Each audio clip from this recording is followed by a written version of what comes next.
Get yourself a muffin tin or improvise as best you can and prepare with me. These potato mille-feuille are super tasty. Let's get started. First, I peel the potatoes. Once I peeled them all, I slice them very thinly. Perfect. Once I've cut them all, I rinse them under running water until the water, which at first, as you can see, is cloudy, becomes clear. Perfect. Now, after letting them drain, I put them on a kitchen towel and dry them. Then I put them back in a container and season them with some melted butter, a bit of extra virgin olive oil, a little salt, a little pepper, and a few sprigs of chopped rosemary. Then I mix everything well. Then I add some grated cheese, mix again, and then grease the molds with a bit of butter and oil, both on the bottom and on the sides. Then one on top of the other. I arrange the potatoes in each mold. I would recommend putting a maximum of about 10 per mold. Then, in each mold, I pour a bit of the leftover seasoning from the container, add a little more cheese on top of each one, then put them in a preheated oven and bake in fan mode at 180°C for at least 50 minutes. Here they are, now I'll plate them. Listen, I'll taste them with you.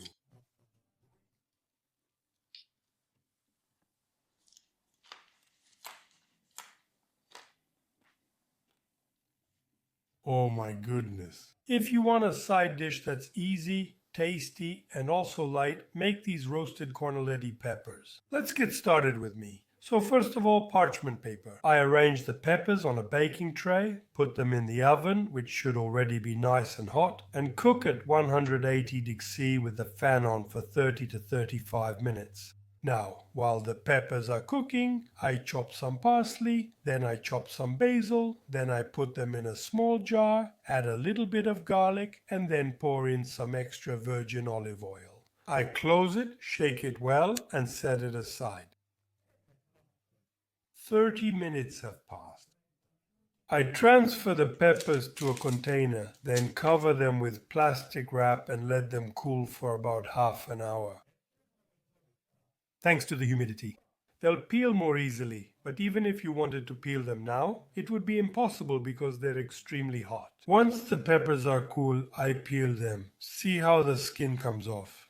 I open them easily, remove the seeds, and now I season them with the sauce I made earlier. Then I add salt and give it a good mix.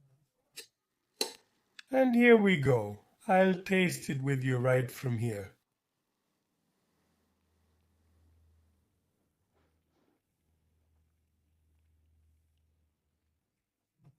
Oh my, this Neapolitan-style escarole will drive you crazy. It's delicious, easy, and quick. Let's make it together. Let's get started. So, first of all, I remove the core, the toughest part, open up the leaves, discard any damaged leaves, and rinse well under running water. The escarole is now perfectly washed. I put some extra virgin olive oil in a deep pan, then add garlic, anchovies in oil, and salted capers.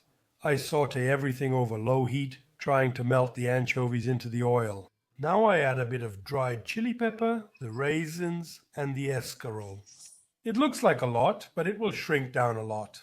Then I cover it and cook over low heat, stirring from time to time. I let it cook for about 20 minutes. In the meantime, I toast the pine nuts in a small pan, then I pit the olives and cut them in half. Now I add the olives and without covering I let it keep cooking so the water can evaporate. By the way, now I also take the opportunity to remove the garlic. Perfect. At the end of cooking, I taste it and adjust the salt if necessary. I need just a pinch. Here we go. Now I give it one last stir, add the toasted pine nuts and plate it. And let's see.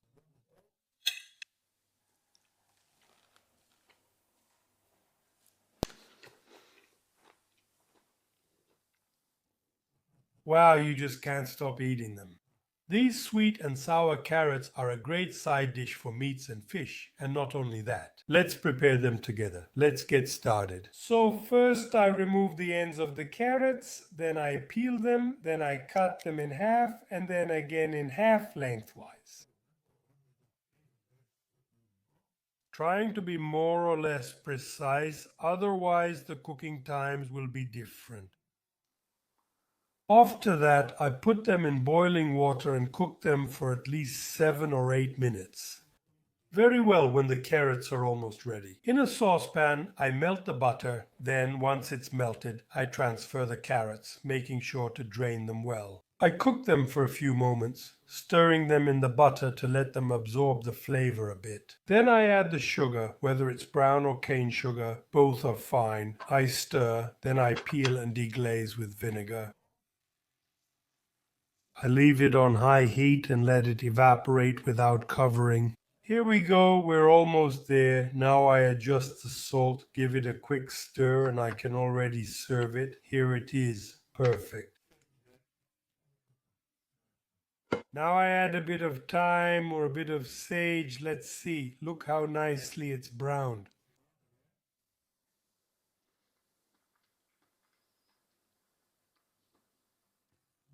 Oh my. Braised artichokes, an easy recipe, but at the same time super tasty. Make them with me, let's get started. So, first of all, I prepare the acidulated water by simply putting some pieces of lemon into a bowl with water and squeezing in a bit of juice. And then I immediately start cleaning the artichokes. I remove the bottom part of the stem. I temporarily take off the stem and put it straight into the water. I remove the top part, the one with the thorns, and take off some of the outer leaves, the tougher and darker ones, by rotating the artichoke in my hand. Then I clean it with a knife, removing the tough part and also cleaning the stem a bit. Then I cut the artichoke in half from the inside, remove the fuzzy part, then cut it in half again and immediately put it in water. Perfect once all the artichokes are cleaned.